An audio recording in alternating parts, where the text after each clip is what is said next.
લૂંટની ફરિયાદ નોંધાઈ હતી. આરોપીની ધરપકડ કરવામાં છે. શું આખી હકીકત છે?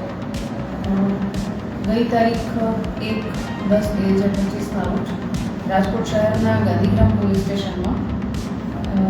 સ્ટેશનના વિસ્તારમાં જામનગર રોડ ઉપર એક રિયલ પર્લ ફાર્મ આવેલ છે અને આ ફાર્મના ઓનર લાભુભાઈ નરસંગભાઈ હુંબલે જ્યારે પોતાના ફાર્મ ઉપર હતા ત્યારે પાર્ટી પ્લોટ છે તો પાર્ટી પ્લોટ બુક કરવાના બહાને બે વ્યક્તિ, એક સ્ત્રી અને પુરુષે આવી અને પહેલાં પાર્ટી પ્લોટ જોઈ અને એની સાથે ઓફિસમાં બેઠક કરીને ભાડાની ચર્ચા કરી, એ બધું કરી અને પછી અચાનકથી એ જે પુરુષ છે એમણે આ ફરિયાદી છે એનું મોઢું દબાવી, છરી બતાવી, ડરાવી અને જે મહિલા હતી સાથે એણે આ જે ફરિયાદી છે એને ગળામાં માળા પહેરેલી હતી. આ માળા છે એ લૂંટી અને લૂંટ કરેલી હતી.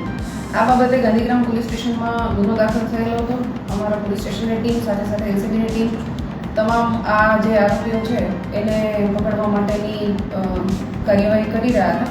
આ દરમિયાન માહિતીના આધારે શીતલ પાર્ક પાસેથી એક બ્રેઝા કારમાં આ બે વ્યક્તિ જતા હોય એવી માહિતી મળી હતી અને આ બ્રેઝા કારને અટકાવી અને ચેક કરતા આ બે વ્યક્તિ અને એની સાથે અન્ય બીજા બે વ્યક્તિ એમ બે પુરુષ અને બે મહિલા, 4 વ્યક્તિઓ મળી આવેલ હતા. આ જે બનાવ છે એમાં અંદાજે 4 લાખ જેટલી સોનાની માળા છે એ આરોપીઓ લૂંટીને લઈ ગયા હતા અને એમણે કાવતરું કરી અને લૂંટ કરેલ હોય જેથી એ પ્રકારની બીએનએસની કલમો મુજબ ગુનો દાખલ કરવામાં આવેલો હતો. આરોપીની પૂછપરછ બાદ પેલા જાણવા મળે કે આ 4 વ્યક્તિઓએ સાથે મળી કાવતરું રચી અને અગાઉથી જ ઓનલાઈન આ જે ફાર્મ છે એના ઓનરના નંબર ને બધું સર્ચ કરી પોતાના મોબાઈલમાં સર્ચ કરીને રાખેલ જ હતું. એટલે પહેલેથી જ કાવતરું કરી અને આ પ્રકારે લૂંટ કરવાના ઈરાદે જ એના ફાર્મમાં ગયેલા હતા, જેથી એ પ્રકારનો ગુનો દાખલ કરવામાં આવેલો છે. આ 4 આરોપીની અટક કરવામાં આવેલી છે અને તેમના 3 દિવસના રિમાન્ડ મેળવવામાં આવેલા છે. અન્ય કોઈ ઘટનાને અંજામ આપ્યું અથવા કોઈ લોકોનો અપીલ? હાજી, પહેલાં તો આ જે આરોપીઓ છે જે ફાર્મ ઉપર ગયા હતા એના નામ છે સાહિલ ભાનુભાઈ વાઘેલા અને જે લેડી છે એનું નામ છે સેનીલા ઉર્ફે હેતર, ડોટર ઓફ અનવર ઠીબા.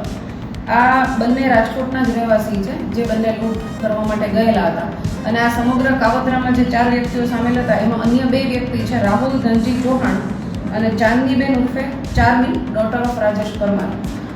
આમાંથી આ લોકોએ પહેલાં રાહુલે આ જે ફાર્મ છે એની વિગતો ઓનલાઈન મેળવેલી હતી.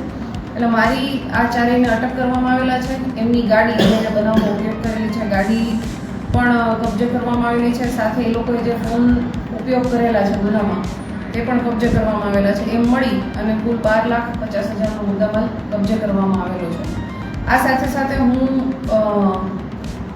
રાજકોટના શહેરીજનોને પણ એક અપીલ કરવા માંગીશ કે જ્યારે પણ આપ કોઈની પણ સાથે કોઈ અજાણ્યા વ્યક્તિ સાથે ફોનથી સંપર્કમાં આવો છો અને કોઈ તમને ફોન કરીને આવે કે કોઈ એમ જ અજાણ્યો વ્યક્તિ આવી જાય તો એટલીસ્ટ સતર્ક રહેવું અને કંઈ પણ બનાવ બને તો તાત્કાલિક 112 પર ડાયલ કરી પોલીસને જાણ કરવી.